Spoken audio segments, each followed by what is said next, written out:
warahmatullahi wabarakatuh. Alhamdulillahirrabbilalamin.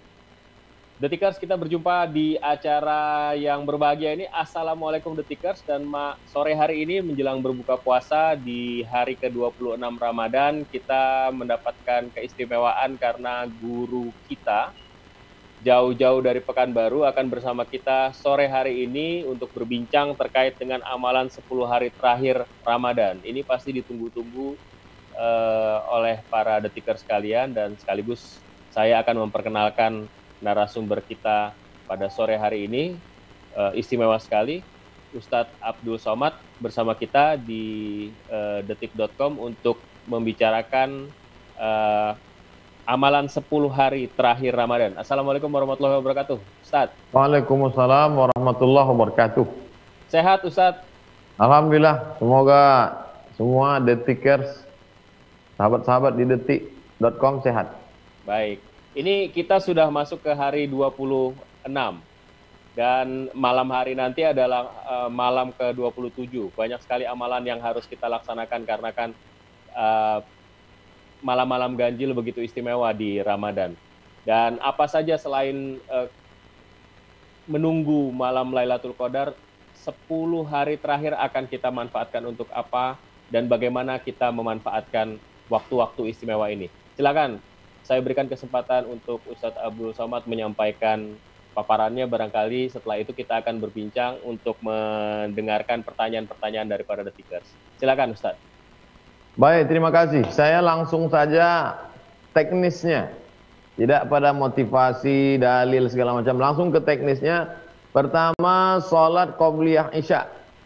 Setelah itu langsung sholat isya. Setelah sholat isya, sholat ba'diyah isya. Jangan sampai tinggalkan sholat qabliyah ba'diyah ini. Man shalla isnatai asyarata raka'ah, siapa yang sholat 12 rakaat fil yaumi wal lailah, sehari semalam. Yang dimaksud 12 rakaat itu adalah qabliyah ba'diyah. Bunya lahu bihi baitunna fil jannah, dibangunkan untuknya satu tempat dalam surga. Qabliyah isya, sholat isya, ba'diyah isya. Setelah ba'diyah isya, sholat tarawih.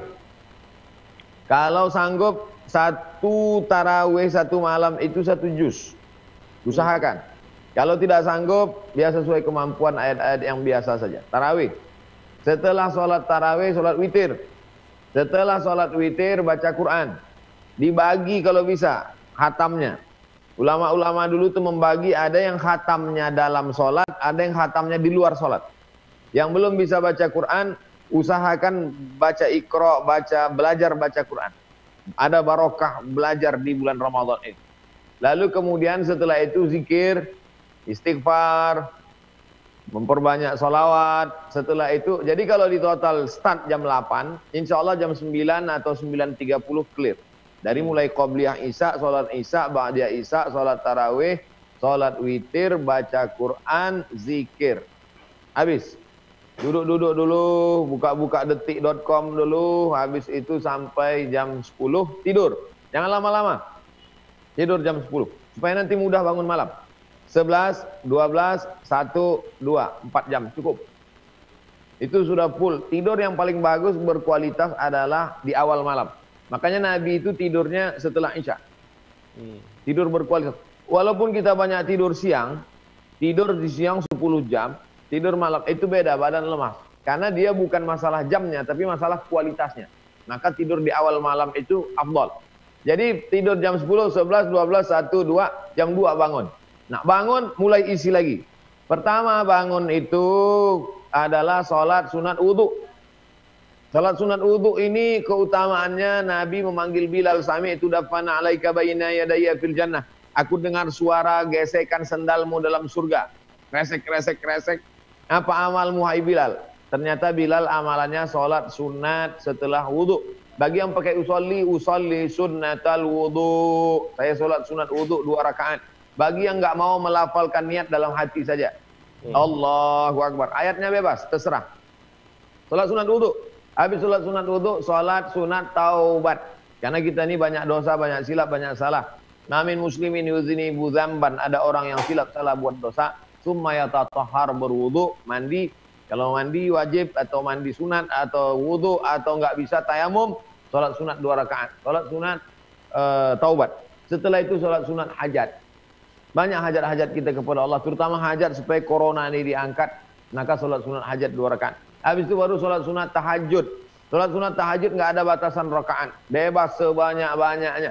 Imam Ahmad bin Ambal sehari semalam sholatnya 150 rakaat.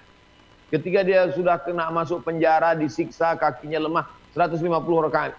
Sebelum itu waktu dia masih muda sehat, sholatnya kata anaknya Abdullah bin Ahmad bin Ambal, sholat sunatnya salasami'ati rakaat, 300 rakaat.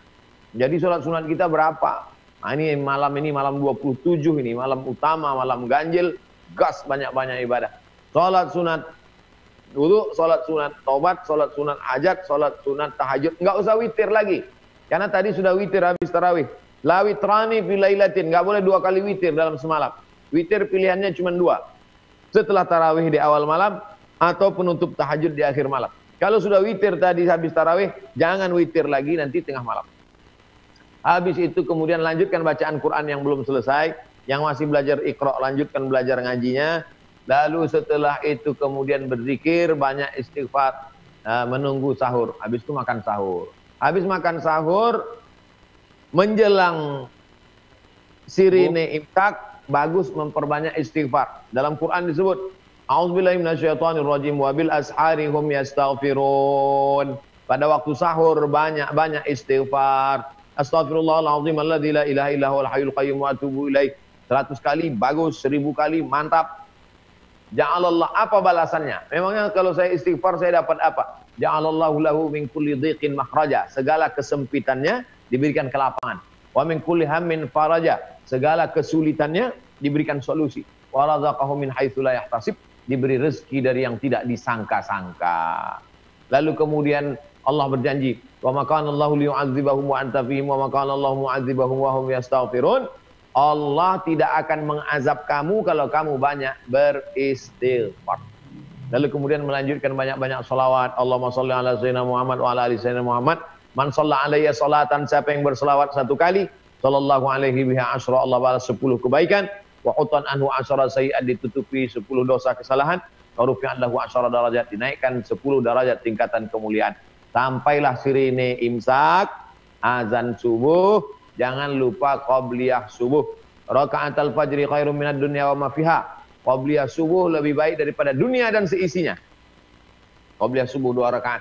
Rakaat pertama ayatnya qul ya ayyuhal kafirun. Rakaat kedua qul huwallahu ahadunillahus samad. Salat subuh. Habis salat subuh jangan tidur. Jangan tidur.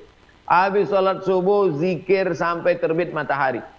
Jadi mudah cara ngukur terbit matahari itu, kalau kita nggak tahu kalendernya mudah aja. Kami di Sumatera, di Riau, maghribnya sekarang jam 6.20. Berarti besok kami sudah boleh sholat sunat isyraq itu jam 6.20. Jakarta sekarang berapa? Kalau Jakarta jam 5.50, berarti besok jam 5.50 dia sudah mulai. Jadi zikirnya dari jam azan subuh sampai 5.50. Di Sumatera, di Riau, zikirnya dari jam azan subuh sampai 6.20. Di 6.20 zikir baca Quran boleh. Afdhalul zikri, afdal zikir la ilaha illallah, muhasabah. Habis itu lalu kemudian salat sunat isyraq 2 rakaat. Man salat subha fi jama'atin, siapa yang salat subuh berjamaah, tsumma qa'ada yadhkurullah, duduk berzikir dengan Allah hatta tatlu asyam, sampai terbit matahari. Tsumma yusalli rak'ataini, salat sunat 2 rakaat. Kanat lahu ka ajri hajjatin wa umrah, dapat pahala seperti haji dan umrah. Tamah, sempurna. Sekarang umrah nggak bisa, tapi dapat pahala seperti umrah bisa.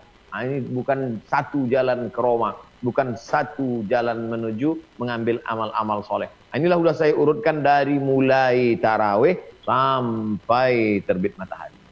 Ada 4 kesempatan lagi. Malam Rabu, malam Kamis, malam Jumat, malam Sabtu. Malam Ahad sudah malam takbiran. Wallahu a'lam. Ustadz, sebenarnya kalau kita ingin tahu kan, ini kan masih ada 4 malam lagi yang bisa kita manfaatkan untuk beribadah mengejar Lailatul Qadar. Orang masih bingung dan bertanya, sebenarnya ciri-ciri Lailatul Qadar itu bagaimana? Kalau kita dapat Lailatul Qadar itu apa cirinya? Ada yang bercerita malam Lailatul Qadar pohon-pohon tumbang. Ada yang bercerita Lailatul Qadar air sumur, air empang, air kolam jadi beku. Ada riwayat menyebut Lailatul Qadar malamnya tidak panas, tidak dingin, penuh dengan ketenangan. Ada yang menyebut malam Lailatul Qadar hadis dalam terbit mataharinya tidak panas, redup karena kalah dengan cahaya malaikat-malaikat. Jadi banyak sekali riwayat-riwayat tentang ciri fisik Lailatul Qadar. Tapi saya tidak mengajak umat ini untuk menjadi pengamat, karena kita sudah terlalu banyak yang menjadi pengamat corona. Jadi kita lebih pada pahami bahwa ini adalah door prize, ini adalah surprise. Allah Ta'ala ingin kita sebenarnya menghidupkan malam-malam itu, dan sengaja ini dirahasiakan Allah untuk apa? Allah rahasiakan tidak ada yang tahu siapa yang dapat haji mabrur. Allah rahasiakan tidak ada yang tahu siapa dapat sholat usta. Allah rahasiakan tidak ada yang tahu siapa dapat taubat nasuha. Allah rahasiakan tidak ada yang tahu siapa dapat 1 titik doa makbul hari Jumat. Allah rahasiakan tidak ada yang tahu siapa dapat Lailatul Qadar, supaya kita ada 2 perasaan. Pertama, rasa ingin terus dapat supaya rajin beribadah. Yang kedua, rasa jangan-jangan kita belum pernah dapat. 2 perasaan inilah yang membuat kita terbang mendekat Allah Subhanahu wa taala. Tapi ada yang pasti adalah satu. Kalau kita dapat Lailatul Qadar, ada perubahan dalam hati. Yang selama ini enggak suka pengajian, setelah Lailatul Qadar jadi suka ngaji. Yang selama ini orangnya pelit, kedekut, medit, bakhil, setelah dapat Lailatul Qadar orangnya rajin bersedekah. Yang sebelumnya mau beribadah berat, malas, setelah Lailatul Qadar menjadi semangat beribadah.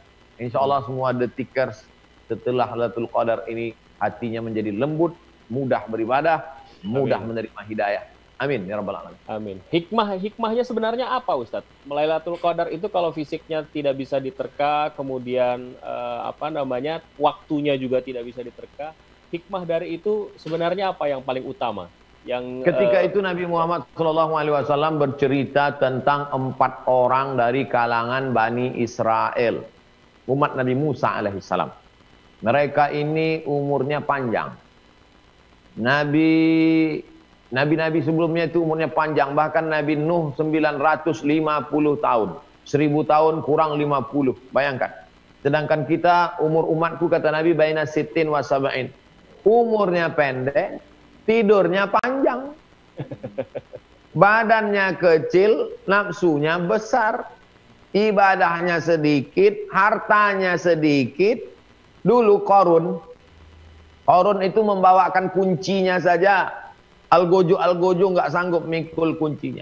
Sekarang hartanya dikit, sombongnya gede, angkuhnya luar biasa. Maka berceritalah Nabi tentang 4 orang Bani Israel.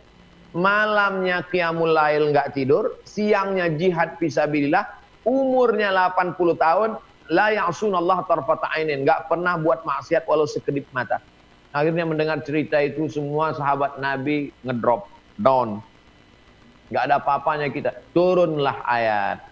Inna anzalnahu fi lailatul qadar. Kami turunkan dia Al-Quran pada malam Lailatul Qadar. Wa ma adraka ma Lailatul Qadar. Tahukah kamu apa itu malam Lailatul Qadar?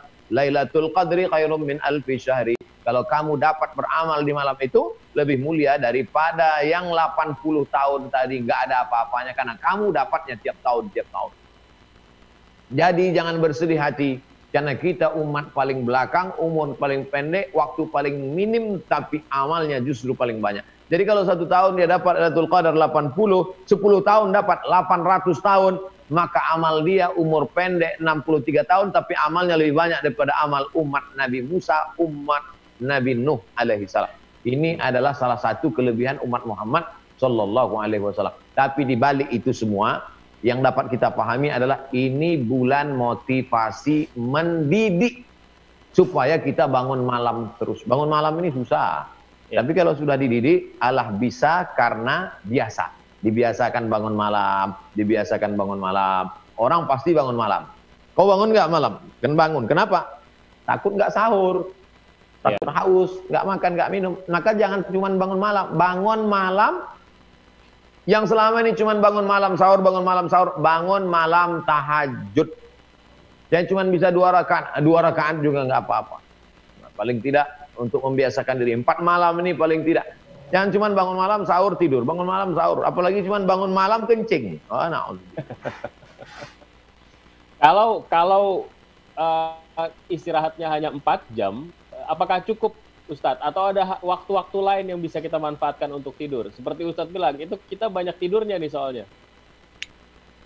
Antum, akhi, baca tafsir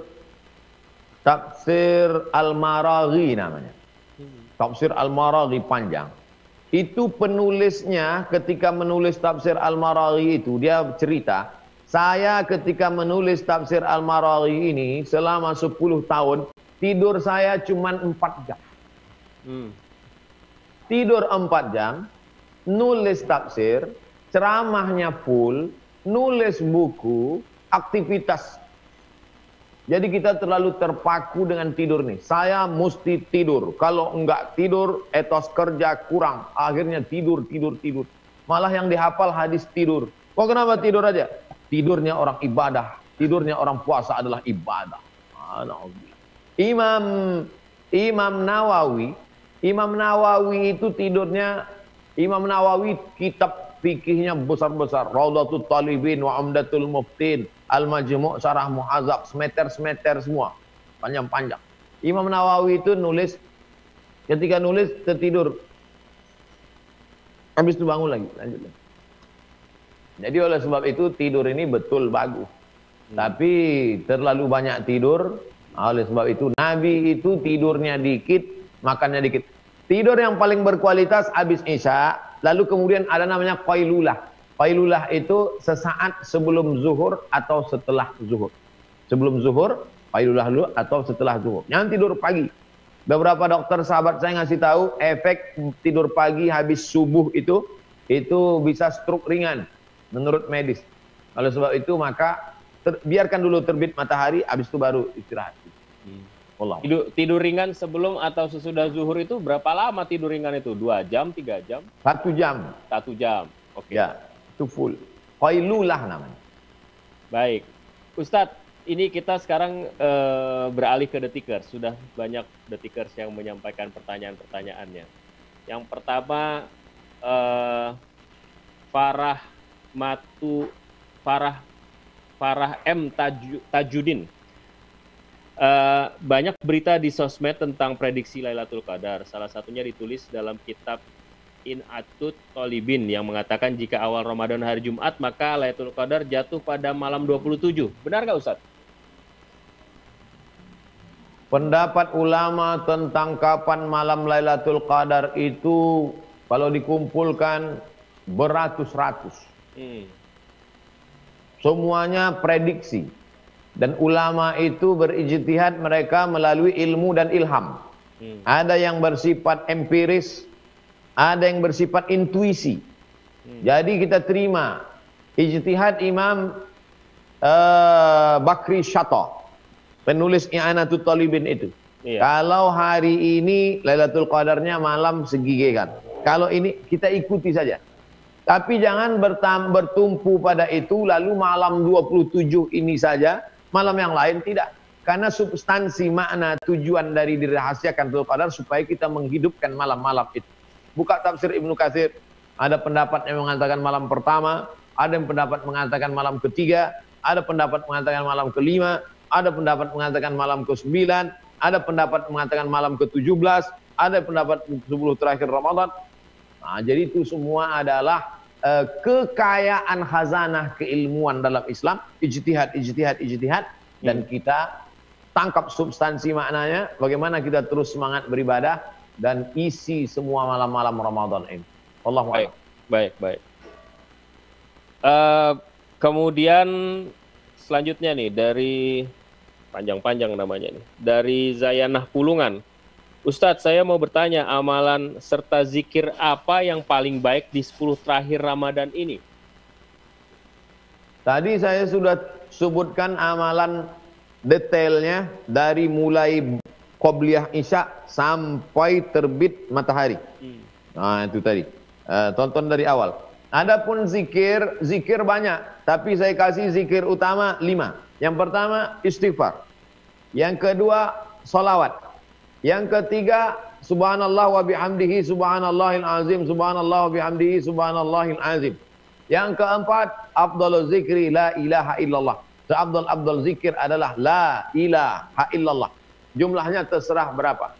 Yang terakhir yang kelima adalah memperbanyak sayyidul istighfar. Allahumma anta rabbi la ilaha illa anta khalaqatani wa ana abduka wa ana ala ahdika wa wa'dika ma sata'tu a'udzubika min syarri ma sana'tu abu laka bi ni'matika alayya wa abu bi dzambi faghfirli fa innahu la yaghfiru dzunuba illa anta. Tapi yang tak kalah pentingnya adalah tafakkur, merenung sejenak. Saya ini datang dari mana, mau kemana, sudah berapa lama, dan kalau besok saya mati, apa yang saya bawa? Rumahmu tinggal, mobilmu tinggal, apalagi kalau masih kredit, dijemput debit kolektor, habis semua. Yang kekal abadi yang kau bawa hanya 2 rakaatmu di tengah malam, tetesan air matamu, sedekahmu ke anak yatim yang kau usap kepalanya, cuman itu yang kau bawa mati. Baju-bajumu yang 1 lemari itu habis, tinggal. Wallahu a'lam. Oke. Selain zikir, ada juga yang bertanya soal sedekah terbaik itu apa di ending Ramadan, dari sahabat Faiz Sumarno ini. Kalau beli barang, beli sesuatu, jangan 1, beli 2. Kalau beli peci, beli 2. 1 kepala kita, yang 1 lagi siapa yang paling membutuhkan. Ada selama ini orang di masjid kita lihat pecinya sudah yang udah kuning nih, kuning. Beli 2, kasih ke dia 1. Kalau beli kain sarung, beli 2. Sarung untuk kita 1, orang lain 1. Kalau beli beras biasa 10 kilo, beli 20. Kasih ke dia, berikan ke dia. La yu'minu ahadukum, kamu tidak beriman hatta yuhibba li akhi, sampai kau senang kepada saudaramu, ma yuhibbu li nafsi, ketika benda itu senang pada dirimu sendiri. Sanggup beli 10, beli 10. Gak sanggup beli 10, beli 5. Gak sanggup 5, beli 2. 1 untuk kita, 1 untuk saudara kita. Makanya seminim-minim, andai kau susah gak punya apa-apa, berikanlah dia beras 2,5, 2,7, 3 kilo. Itu beras itu seminim-minimnya untuk makan. Tapi kalau bisa kau belikan sirup, bisa kau belikan baju, bisa kau belikan yang lebih, maka semakin lebih, semakin tinggi derajat kemuliaan di sisi Allah. Afdhalus sadaqah, sedekah yang paling afdal adalah sadaqatun fi Ramadan, sedekah di bulan suci Ramadan. Ustadz katakan tadi kalau kita mau beli, berarti kan itu sesuai dengan selera kita. Artinya apa yang kita inginkan, sesuai dengan level kita. Banyak orang yang bersedekah itu kadang-kadang levelnya diturunkan. Kalau kita biasa pakai A, untuk sedekah itu dibeli yang B karena lebih murah dan bisa dapat lebih banyak. Gimana Ustaz? Allah menyindir dalam Al-Quran, illa an tughmidu fi. Ada di antara kamu kalau bersedekah, disedekahkannya barang, benda yang matanya sendiri pun gak mampu melihatnya. Dia buka bajunya, lemarinya, dia cari yang warnanya paling usang, yang dia sendiri pun malu untuk melihatnya. Itu yang dia berikan. Bukan begitu. Puncak iman adalah apa yang kau makan, itu yang kau berikan. Makanya kalau kau makan beras ramos, beras itu juga yang kau berikan sebagai zakat fitrah. Jangan kau makan beras ramos yang kau bagi ke fakir miskin, beras catu, beras yang berulat, beras kin. Apa yang kau makan, itu yang kau berikan. Apa yang kau pakai, itu yang kau berikan. Kesempurnaan iman ada pada ketika nikmat itu sama rasanya ketika lewat di tenggorokan kita, rasanya sama ketika di tenggorokan sahabat saudara tetangga kita. Itulah puncak iman. Wallahu a'lam. Berarti kalau kita sedekah yang kita turunkan kadarnya itu tidak sah sedekahnya, atau kita berdosa justru, atau apa? Ada namanya sah tak sah, ada namanya afdol enggak afdol. Jadi jangan dicampur adukan. Cerita sah enggak sah, sah. Tapi kalau cerita afdol enggak afdol, afdol. Ada cerita hukum halal haram. Ini namanya koridor, nama kamarnya kamar fikih. Fikih ini halal, haram, makruh, mubah, sunat, sunan muakkad. Tapi ada namanya akhlak. Akhlak ini etis nggak etis, layak nggak layak. Nah, saya lebih banyak cerita ke akhlak. Karena saya lebih suka cerita akhlak. Kalau cerita masalah sah nggak sah, sah. Tapi orang kalau cerita hukum, nanti dia jadi main-main hukum. Orang kalau terlalu banyak ngaji masalah hukum, kurang akhlak, itu seumur hidup bisa nggak zakat, bisa. Ketika ada ditanya, kamu nggak bayar zakat? Saya belum sampai nisab. Karena dia nggak pernah sampai ambang batas. Begitu ada uang, beli tanah. Ada uang, beli mobil. Ada uang, seumur hidup nggak bayar zakat. Tapi etisnya mana? Oleh sebab itu, ayat tentang halal haram itu di Quran cuma 500 ayat. 500 sampai 600 ayat cerita halal haram. Tapi kenapa ketika tanya jawab, cobalah perhatikan pengajian-pengajian. Ada tanya jawab, jarang sekali tanya jawab akhlak. Yang ditanya jawab adalah boleh apa nggak boleh? Halal apa haram? Hukum. Wallahu a'lam. Oke. Baik, selanjutnya dari Lukman Hermanto 26. Assalamualaikum Tuan Guru, bagaimana kiat-kiat agar istiqomah setelah Ramadan usai, terutama dalam menghadapi godaan adu argumen di medsos. Wah, ini aktif di medsos nih. Karena banyak sekali terjadi perbedaan pendapat dari hal politik sampai menjurus ke akidah. Syukron Tuan Guru. Semoga Tuan Guru selalu berada dalam lindungan Allah Subhanahu wa taala. Silakan Ustaz. Setelah bulan suci Ramadan, kita dianjurkan berpuasa 6 hari di bulan Syawal.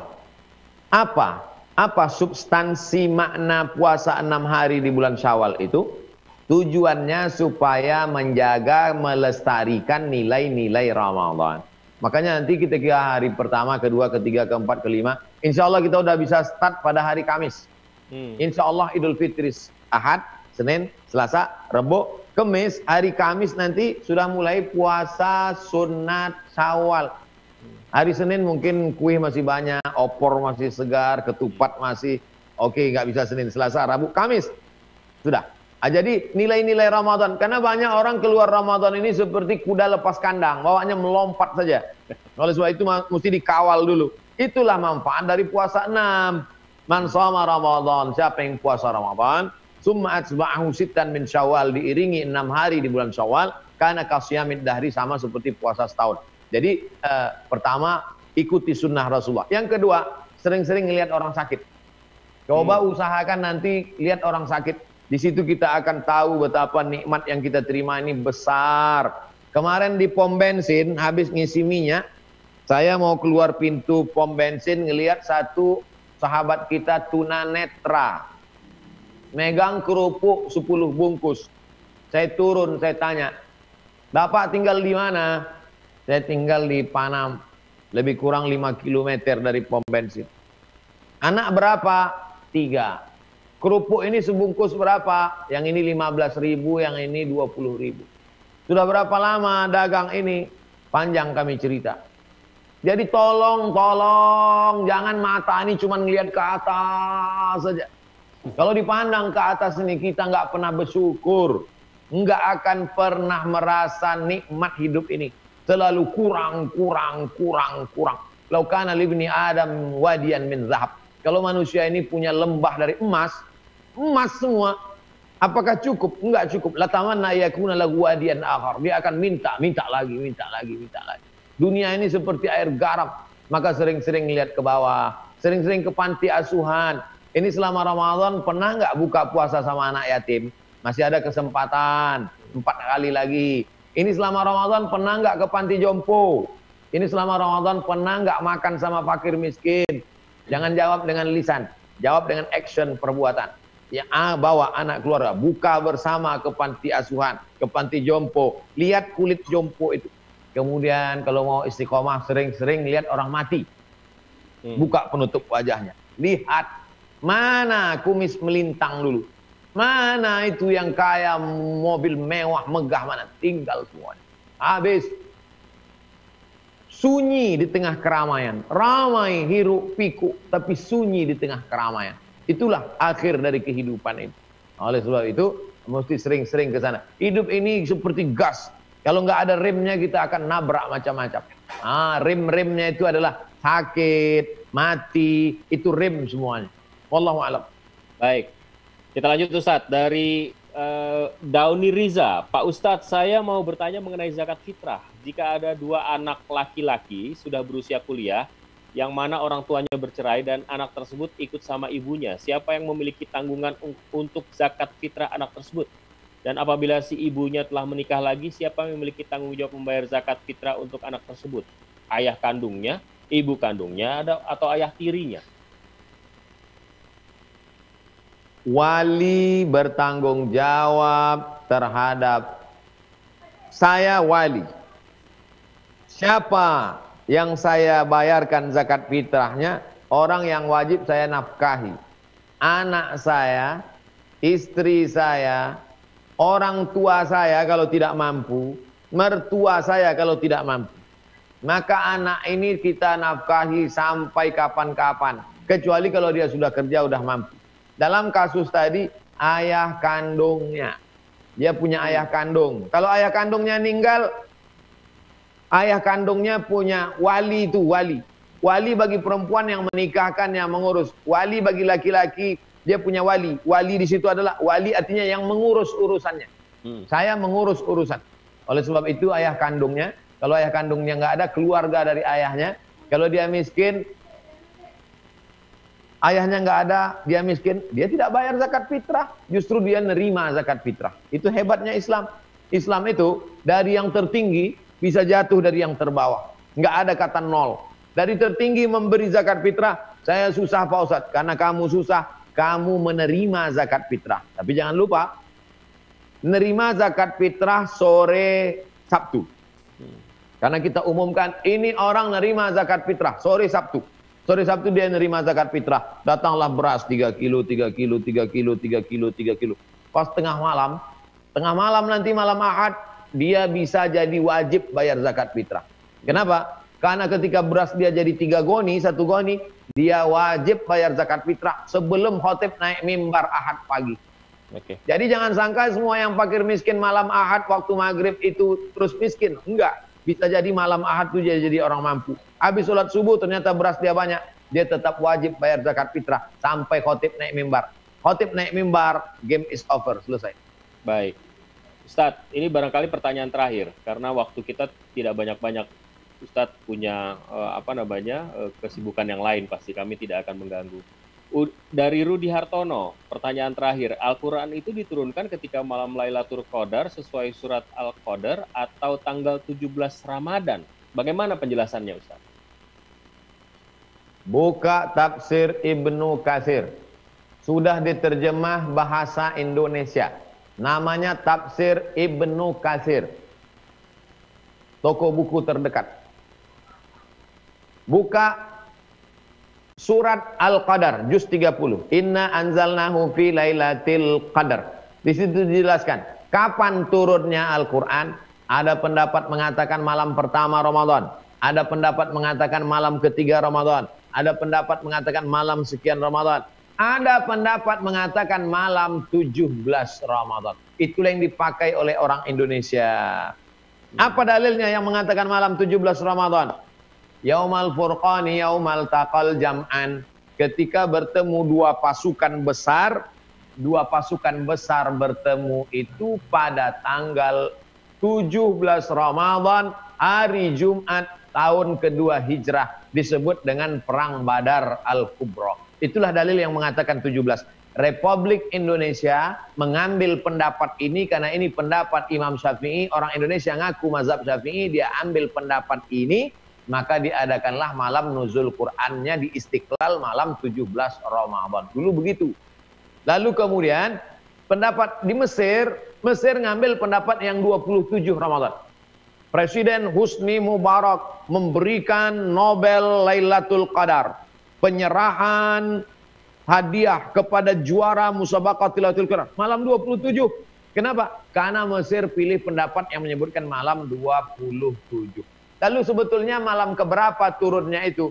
Disitulah letak ikhtilafnya. Kalau seandainya dapat dipastikan turunnya kapan, maka dapatlah dipastikan malam Lailatul Qadar. Wallahu a'lam. Baik. Baik Ustadz, terima kasih atas waktu dan kesempatannya. Barangkali sebelum kita tuntaskan acara ini ada pesan terakhir yang ingin disampaikan. Pesan terakhir di akhir Ramadan. Mudah-mudahan bukan pesan terakhir karena mau mati meninggal dunia. Iya, iya, iya. Anggaplah ini Ramadan terakhir dan setelah ini kau tidak jumpa lagi dengan Ramadan. Coba bayangkan ini Ramadan terakhirmu. Kau akan digantung, akan ditembak mati, sudah divonis COVID-19 nggak ada kesembuhan, sudah dianggap kena virus HIV/AIDS. Ini Ramadan terakhirmu, setelah ini kau akan mati. Coba posisikan diri. Maka 4 malam ini mungkin kita nggak akan tidur-tidur. Malam Rabu, malam Kamis, malam Jumat, malam Sabtu. Kalau setelah ini kita hidup lagi, hadiah dari Allah. Andai nggak hidup lagi, bekal sudah siap, ready, siap mati menghadap Allah Subhanahu wa Ta'ala. Sekali lagi, anggap ini Ramadan terakhir. Jangan lupa doakan bangsa kita, doakan semuanya, kita tetap menjadi negeri yang aman, damai, baldatun, thayyibatun, wa rabbun ghafur. Amin. Terima kasih, Ustadz, Guru. Semoga kita bisa bertemu lagi di lain kesempatan di acara Assalamualaikum Detikers dengan pembahasan yang lain. Terima kasih sekali lagi dan demikian Detikers sekalian. Perjumpaan kita di Assalamualaikum Detikers, kita akan jumpa lagi di lain kesempatan di topik yang berbeda dan guru yang berbeda. Assalamualaikum warahmatullahi wabarakatuh.